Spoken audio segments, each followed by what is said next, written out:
ఒక ఊరిలో రాధాశేఖరం అనే దంపతులు ఉండేవారు. రాధాశేఖరంలది గొప్ప ధనవంతుల కుటుంబం. శేఖరం అనేక రకాల వ్యాపారాలు చేస్తూ ఉండేవాడు. పెద్ద వ్యాపారస్తుడు.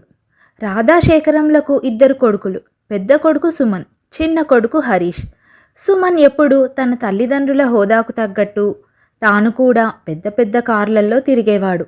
స్నేహితులతో బయటికి తిరగడం, అలాగే ఎప్పుడూ పార్టీలు చేసుకోవడం అంటూ ఎంజాయ్ చేస్తూ ఉంటాడు. సుమన్కి హాసిని అనే అమ్మాయితో వివాహం జరిగింది. హాసిని కూడా ధనవంతుల కుటుంబం నుంచి వచ్చింది. హరీష్ మాత్రం చాలా సింపుల్గా ఉంటాడు. ఎన్ని ఆస్తులు ఉన్నప్పటికీ సాదాసీదా జీవితం గడుపుతుంటాడు. ఒకరోజు హరీష్ తన స్నేహితుడైన శ్రీధర్ పెళ్ళికి వెళ్తాడు. అక్కడ హరీష్ తన స్నేహితుడు చెల్లెలు కావ్యను చూస్తాడు. కావ్యను మొదటిసారి చూడగానే ఎంతో ఇష్టపడతాడు. కావ్య చూడడానికి అందంగా చక్కగా ఉంటుంది. చాలా సింపుల్గా ఉంటుంది. శ్రీధర్ తన చెల్లెలు కావ్యను హరీష్కి పరిచయం చేస్తాడు. మొదటిసారి మాట్లాడడంతోనే హరీష్, కావ్య ఇద్దరూ ఒకరికొకరు ఇష్టపడతారు. తన స్నేహితుడి పెళ్ళి నుంచి ఇంటికి తిరిగి రాగానే సుమన్ తల్లి రాధ ఇలా అంటుంది. హరీష్, ఏంట్రా ఇది? మన స్థాయి ఏంటి? నువ్వు చేసిన పని ఏంటి? మనము అలా లేని వాళ్ళ పెళ్ళికి వెళ్ళకూడదని నీకు తెలీదా? మీ నాన్న పరువు తీయాలనుకుంటున్నావా నువ్వు? అక్కడ నిన్ను ఎవరైనా చూస్తే మా పరువు ఏం కావాలి? అమ్మా, నువ్వు ఎప్పుడు డబ్బు ఉన్నవాళ్ళు, డబ్బు లేని వాళ్ళు అని భేదం చూపిస్తావెందుకు? ఏం వాళ్ళు మనుషులు కాదా? మనము మన ఇంట్లో పనిచేసే డ్రైవర్ని కూడా స్థాయి చూసి పెట్టుకుంటాము. అలాంటిది నువ్వు స్నేహితులను ఎంచుకునేటప్పుడు ఆ మాత్రం ఆలోచించవా?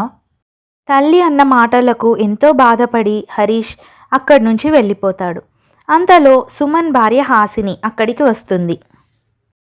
అత్తయ్య, నేను ఒక మాట చెప్తాను. హరీష్ ఇక మీదట ఇలాంటివన్నీ చేయకుండా ఉండాలంటే మనం హరీష్కి త్వరగా పెళ్లి చేయాలి. కరెక్ట్గా చెప్పావు హాసిని. హరీష్కి కూడా ఒక మంచి ధనవంతుల కుటుంబం నుంచి అమ్మాయిని తీసుకురావాలి. ఈరోజే మీ మామగారితో ఈ విషయం గురించి మాట్లాడతాను అని అంటుంది రాధమ్మ. ఆ రోజు రాత్రి రాధమ్మ శేఖరంతో తన కొడుక్కి సంబంధాలు చూడమని చెప్తుంది.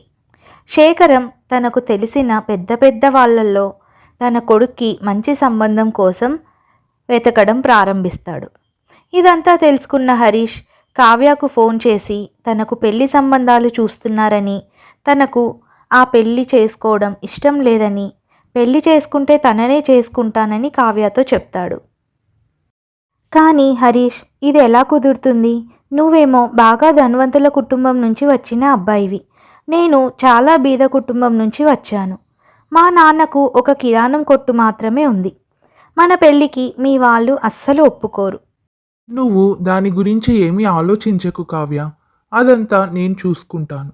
మా వాళ్ళతో నేను మాట్లాడతాను అని చెప్పి ఫోన్ పెట్టేస్తాడు హరీష్. ఆ మరుసటి రోజు హరీష్ తన తల్లిదండ్రులతో తను ప్రేమించిన విషయం చెప్తాడు. నాన్నగారు, ఆ అమ్మాయి పేరు కావ్య. వాళ్ళది చాలా బీద కుటుంబం.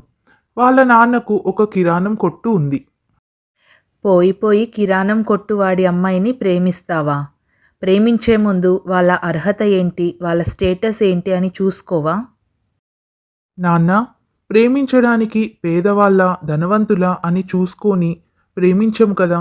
నేను ఆ అమ్మాయి వ్యక్తిత్వాన్ని ఇష్టపడ్డాను. ఈ పెళ్లి జరగదు హరీష్. ఇంకోసారి ఆ అమ్మాయి పేరు ఇంట్లో ఎత్తినా నేను ఊరుకోను. రేపే నిన్ను చూసుకోవడానికి నా స్నేహితుడు వస్తున్నాడు. తనకు అన్నీ నచ్చినట్టయితే వాళ్ళ అమ్మాయితోనే నీ వివాహం జరుగుతుంది అని చెప్పి అక్కడి నుంచి వెళ్ళిపోతాడు శేఖరం. ఆ మరుసటి రోజు హరీష్ని చూసుకోవడానికి శేఖరం స్నేహితుడు గోపాల్ వాళ్ళ ఇంటికి వస్తాడు. తమ పెళ్ళికి తండ్రి ఎలాగో ఒప్పుకోడని నిర్ణయించుకొని హరీష్ కావ్యాని వివాహం చేసుకొని ఇంటికి వస్తాడు.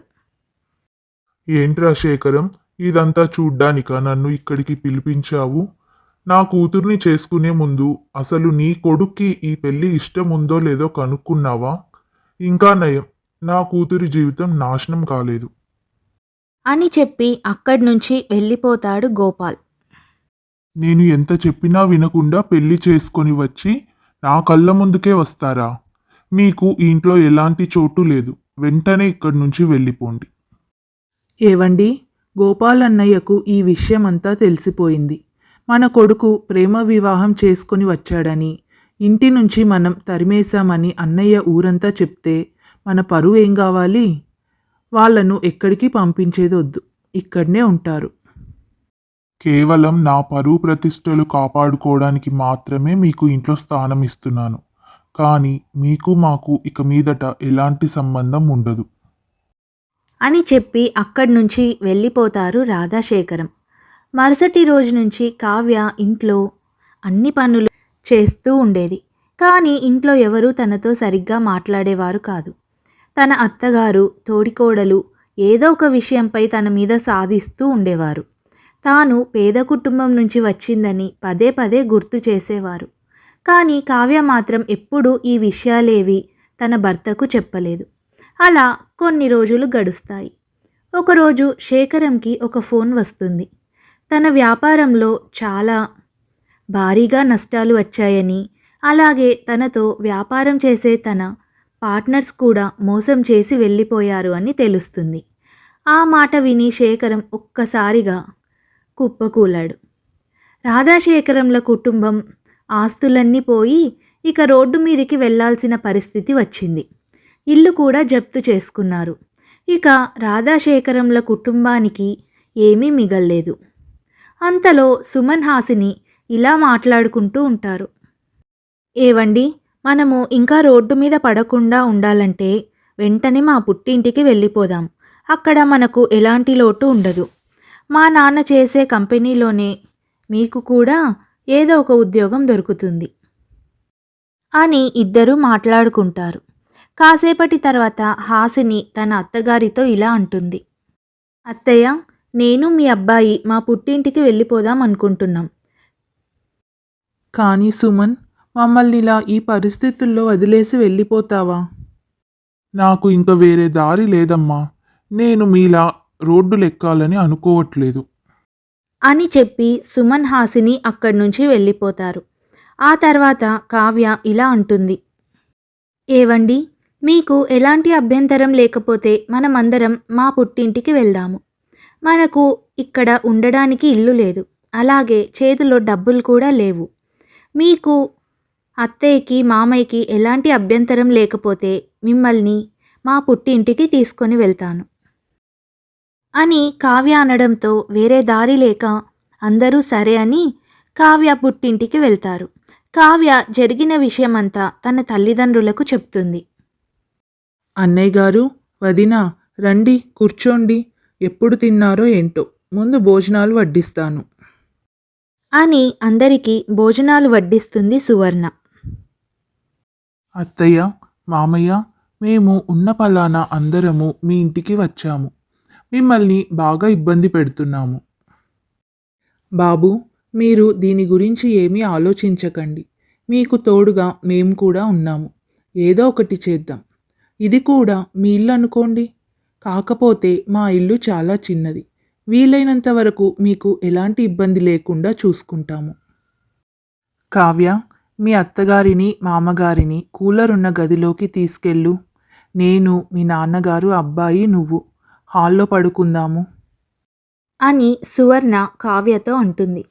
రాత్రి గదిలో కూర్చొని రాధాశేఖరం ఇలా మాట్లాడుకుంటారు. చూసారా అండి, మన పెద్ద కొడుకేమో మనల్ని వదిలేసి పెళ్ళాంతో వెళ్ళిపోయాడు.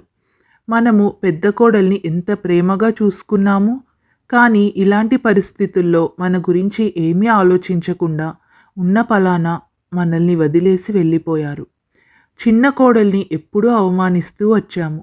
తనని ఇంట్లో నుంచి వెళ్ళిపోమన్నాము. కానీ తను ఈరోజు మనకు ఆసరాగా నిలబడింది అని చెప్పుకుంటూ బాధపడతారు. అలా కొన్ని రోజులు గడుస్తాయి. ఒకరోజు హరీష్ కావ్యతో ఇలా అంటాడు. కావ్య, ఇంకా ఎన్ని రోజులని మనం అందరం మీ పుట్టింట్లో ఇలా ఉంటాము? మీ నాన్న వాళ్లకు కూడా ఇబ్బందిగానే ఉంటుంది, మాకు ఇబ్బందిగానే ఉంది. అందుకని నేను ఏదైనా ఉద్యోగం వెతుక్కోవాలి అనుకుంటున్నాను. లేదంటే ఏదన్నా చిన్న వ్యాపారమైనా మొదలు పెట్టాలి అనుకుంటున్నాం. కానీ అందుకు అవసరమైన డబ్బు అయితే మన దగ్గర లేదు.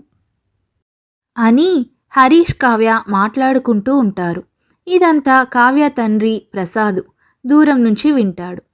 కావ్య పెళ్లి కోసం అని చెప్పి వాళ్ళు కొద్దిగా దాచి ఉంచిన డబ్బు బంగారం రెండూ తీసుకొని హరీష్కి ఇస్తాడు ప్రసాద్. బాబు హరీష్, ఇది కావ్య పెళ్లి కోసమని మేము తీసిపెట్టాము. కానీ అనుకోని పరిస్థితుల్లో మీ పెళ్లి జరిగిపోయింది. అమ్మాయి కోసం దాచిన బంగారం డబ్బు ఇప్పుడు మీకు ఇస్తున్నాను. మీరు ఒక చిన్న వ్యాపారం ఏదైనా మొదలు పెట్టండి. ఈ డబ్బు నగలు ఎప్పటికైనా మీకు చెందాల్సినవే. అవి మీకు ఇప్పుడు ఇలా ఉపయోగపడతాయి. అని అంటాడు ప్రసాద్. ఆ డబ్బు తీసుకొని హరీష్ ఒక చిన్న వ్యాపారం మొదలు పెడతాడు. పగలు రాత్రి అని తేడా లేకుండా చాలా కష్టపడతాడు. కొన్ని రోజుల్లోనే మంచి లాభాలు పొందుతాడు. తన కుటుంబం ఉండడానికి ఒక చిన్న ఇల్లు కూడా కొనుక్కుంటాడు. హరీష్ తన కుటుంబాన్ని తీసుకొని కొత్తింటికి వెళ్తాడు.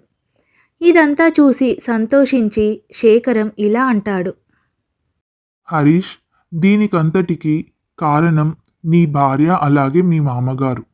ఆయన సహాయం చేయడం వల్లే మనం మళ్ళీ ఈ పరిస్థితుల్లో ఉన్నాము. ప్రసాద్ గారు, మమ్మల్ని క్షమించండి. మేము మీ అమ్మాయిని చాలా చులకనగా చూసాము. ఎలాంటి ప్రేమాభిమానాలు ఇవ్వలేదు. కానీ తను ఆ విషయాలేవి కూడా తన భర్తకు కానీ పుట్టింటి వరకు కానీ తీసుకొని రాలేదు. కష్ట పరిస్థితుల్లో కూడా మమ్మల్ని వదిలి వెళ్ళలేదు. ఇన్ని రోజులు మేము చేసిన తప్పులకు మమ్మల్ని క్షమించండి. అని చేతులు జోడిస్తారు రాధాశేఖరం. అప్పటి నుంచి రాధాశేఖరం కావ్యను తమ కూతురిలా చూసుకుంటూ అందరూ సంతోషంగా ఉంటారు. ఇది ఇవాల్టి కథ. మరొక మంచి కథతో మళ్ళీ కలుసుకుందాం.